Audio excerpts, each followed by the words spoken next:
Hey folks, this is the Maine Prepper, and today we want to talk about a couple of things. At the top of the list is being safe. Safety, right? Safety, safety, safety. So the first thing, make sure see your doctor first, okay? Don't just jump into this, especially if you already are nursing injuries, if you're older like me, and you haven't been exercising in a long time.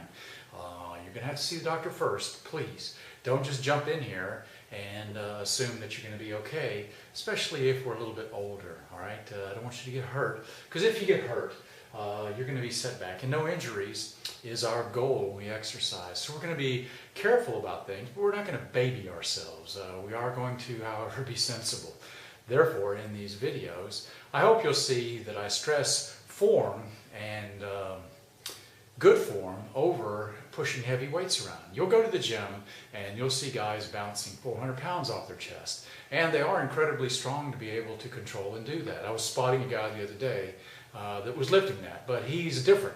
He will do a slow, controlled rep. I'm going to show you the advantages of doing slow and controlled movements as one way of developing muscle as opposed to pushing heavy weights around. Now don't get me wrong, there is a certain value to picking up heavy weights. However, when you do so, you have to be understanding that all the lateral muscles and the connectors and everything else in there are also going to be coming into play. And you may be able to deadlift 400 pounds off the ground, but putting it back down safely may injure other muscles besides the lower lumbar, which is the primary targeted muscle, as well as the hamstring. All right, so let's talk about a few things about our exercise program. First of all, how many sets should we do? That's a good question because everyone has different levels. So let's talk about beginners. If you're an intermediate or advanced, that's fine. Continue to do the number of sets that you're doing right now. But first of all, we're going to want to exercise every day. That's right, but we're not going to exercise the same muscles every day. That would violate the third part of the triangle, which is rest and recuperation. So every day we're going to be doing something, but it's not going to be the same thing every day. We're going to be doing different things every day, and we're going to be working different muscle groups and different activities. And that's going to keep us from getting bored as well as injured. So every day you want to set aside a certain time, and this time of the day can be whenever you want, all right? It could be noon, it could be 3 in the afternoon, 6 p.m. or 6 a.m. My time is 5 a.m. every morning, 5 to about 6 for my first workout. My second one is 6:30 to 7:30, and then I have an afternoon workout at about 4 to 6 o'clock. I don't have to exercise that much. I just enjoy it. I could get by with that 1 hour in the morning, and that 1 hour in the morning is my most intense workout. That's about 40 to 50 sets back to back with no rest in between. That's advanced. You're not there right now if you're beginning. That's okay. Don't freak out. It's going to be fine. I started out in the beginning with nothing. I weighed 140 pounds and I could barely do a handful of push-ups. And just over a period of time, I got in shape. And so will you. So every day, sometime. And try to make it the same time if you can.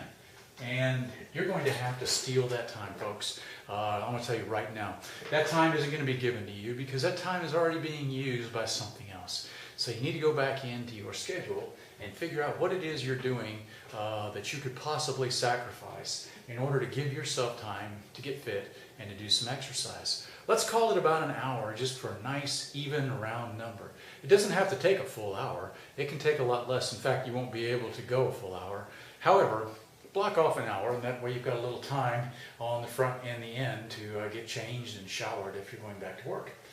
So, sometime every day, and that's your time to exercise. Now look, if you're married, get your spouse involved too. This is a great thing to do. It's a great bonding thing to do as a couple.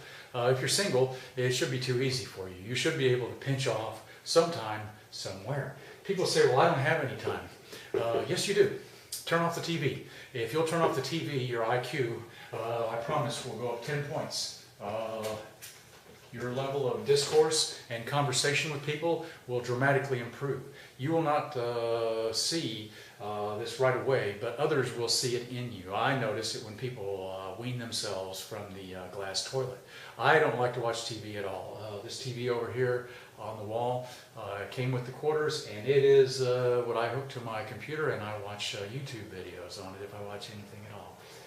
All right, so your IQ is going to go up about 10 points a day by dumping the TV anyway, right? Okay. TV is not going to be brainwashing you as much either. We're going to target ourselves for about 20 sets per workout, but we're not going to every day do a weight routine.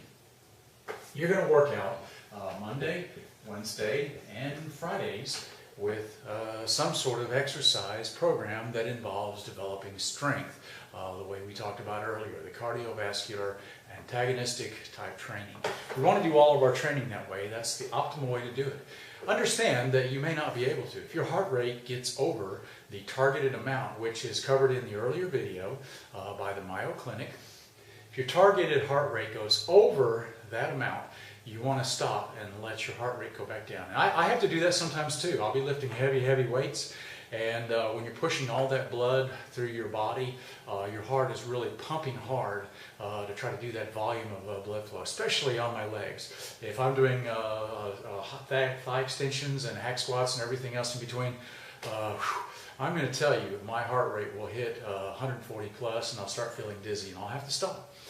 Stop. When you get to your targeted heart rate, just stop, let it go back down, and push again. That's how you develop your stamina. Okay, so Monday, Wednesday, and Friday, we're going to be doing this. Tuesday, Thursday, and Saturday, we are going to be doing something else. We're going to find other activities that are fun. That's right. I said fun.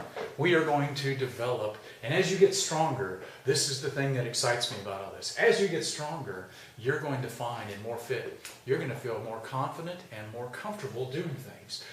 Then you're going to start doing all kinds of activities. And the military has finally gotten with the program, and they have figured out that there is more to PT than running and doing push-ups, sit-ups, and standing around in a giant formation and calling out cadence type exercises. They have figured out that if they have a lot of activities that are physical, that's good for the Army, because my soldiers, when they have access to climbing and swimming and orienteering and all of these other great sports, these all enhance their capabilities as soldiers. As preppers, I hope that you are catching that some of those things are going to be good for you. So there's all kinds of stuff we'll be doing in between our strength and fitness and agility training, and that's going to be anything from cycling and running and swimming and hiking and climbing, and you name it. You get out there and you do something during that exercise period that you find fun. Basketball, go play basketball. I don't mean just stand there and practice making hoops. I mean get out there and play a one-on-one game. Get after it. Play combat basketball with somebody and get your heart rate way up there. Play volleyball. Go do something that gets your targeted heart rate kicking in there at close to 20 minutes at least. So Tuesday, Thursday, and Saturday we're going to be doing something else. Sunday is a day of rest, complete rest.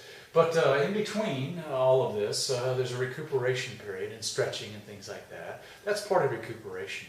But the important thing is that you don't try to, I work out every day, okay? I'm advanced, so I do 6 days a week of weight and strength training, and I also have 6 additional workouts a week, which is 1 extra workout a day, doing things like TRX 80 or running, well not running, but cycling and swimming and things like that. So if you're advanced, you may want to do 2 workouts a day. But if you're a beginner, Monday, Wednesday, and Friday, about an hour a day for strength training. Tuesday, Thursday, and Saturday will be for doing fun stuff, fun things, okay? And let's talk about what we're going to be doing Monday, Wednesday, and Friday. We said 20 sets, right? Now, we're not going to, if you're a brand new beginner, what you're going to do is you're going to do very similar routine Monday, Wednesday, and Friday, but not identical. What we're going to have is a slightly various routine. We're working on all of our body parts, but in a very minor fashion. And that's going to be for about 3 months that we do this. This is going to get our body kind of tuned up and working in conjunction with the other parts. So I'm going to switch this off while I write down all of these various routines. Okay, as if by magic and editing, we have the workout program broken down by body part. This is going to help you to understand things a little better. We're going to do 3 sets each for chest and back. And because of the way that the training program is designed, chest and back will be worked set to set. That means you'll do a set of push-ups and followed by a set of pull-ups, a set of bench press, followed by a set of chin-ups with a bar, a set of flies, followed by something for your back like rows. Just for example, shoulders, because shoulders both push and pull. There will be 2 sets of push, interset with 2 sets of pull type exercise. We'll show those exercises in a minute. For now, just concentrate on the numbers. 3 sets of chest, 3 sets of back, 4 sets of shoulders, 2 sets for abdominals, but they're going to be high rep without weight to begin with, because we're going to develop our core strength, and that's an important feature of your body. First of all, it'll help you to trim down a little bit, but it will not get rid of fat. If you're eating wrong and you're eating too much and you're overweight and you have a large stomach, sit-ups is not going to get rid of it. I'll see people doing them in the gym and they are complaining about, I do hundreds of sit-ups, why do I have a big stomach? And I'll say, well, what do you eat? And they'll tell me, and I'll say, well, here's why. You're eating wrong. You're eating 1 or 2 or 3 big meals a day, and it's not good food.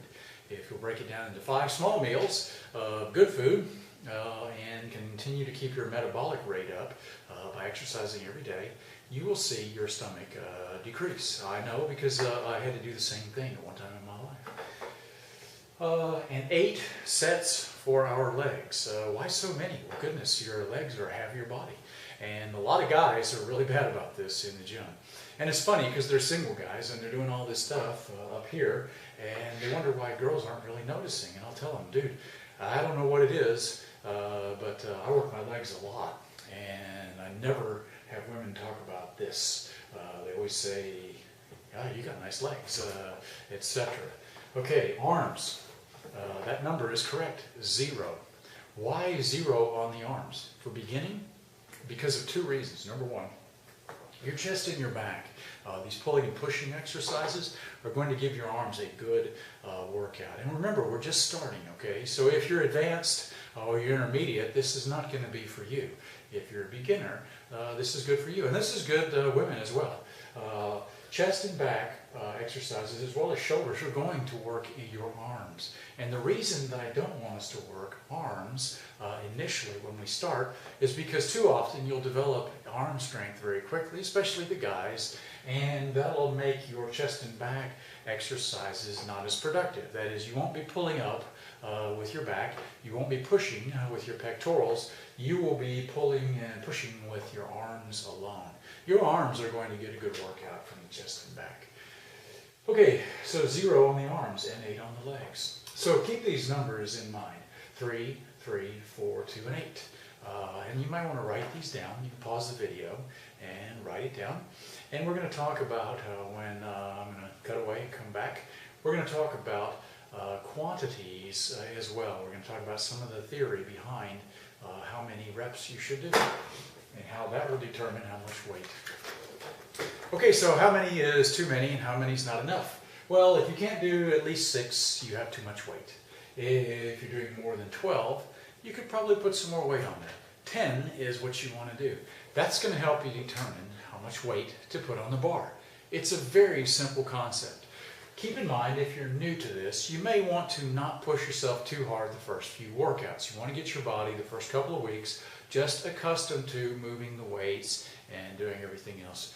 Your body's going to tell you if you're doing it wrong because you're going to be hurting in the wrong kind of way. If it's going to be uncomfortable, yes, that's correct. It is uncomfortable because it's a new thing for your body, and that's fine. But if it feels like something's tearing and it's not quite right, that's not a good sign. So you need to have a look at that. If you're working out and you've already got injuries in the past, I've had a few folks ask me to write them special exercise programs, and I can't do that because I haven't seen you. A, B, I'm not a doctor, and C, that's a licensing deal that I don't have to write sports medicine and therapeutic programs, so I'm not going to touch that. I can't do it. But if you're just the average person out there and you just want to get in shape, you're maybe a little out of shape, maybe a little overweight, maybe a little underweight, whatever the case is, this is going to help you, and this is just going to get you started. Now, before I continue, I got to say, there's a lot of people out there that do exercise videos and things, and some of them do it better than I do. And if you're intermediate or advanced, you may want to go over. But if you feel comfortable with me because I'm your friend, I'm an instructor, and you like the way that I do things, and you think that I have kind of a bro science solution to all of this, maybe I do. I've got something that works for me and has worked for my soldiers. It's sustainable, it's feasible, and it works. And I think it'll work for you as well. So if that's the case, 6 repetitions minimum. If you can't do 6, too much weight, back off. 12 reps, you might want to be able to put a little more weight on, especially if you still got a lot of energy left when you get to 12. And 10 is ideal. When you get to 10, you should feel like, wow, okay, I can't do 11. That's good. If you can't do 11, but you can do 10, you have targeted it exactly. I encourage you to get a little notebook or write this stuff down as we're working out. All right, folks, this has been it for today. Next video, we're going to talk a bit about recuperation, and I'm going to show you some of the actual exercises to go with those numbers we just had up there. All right, thanks.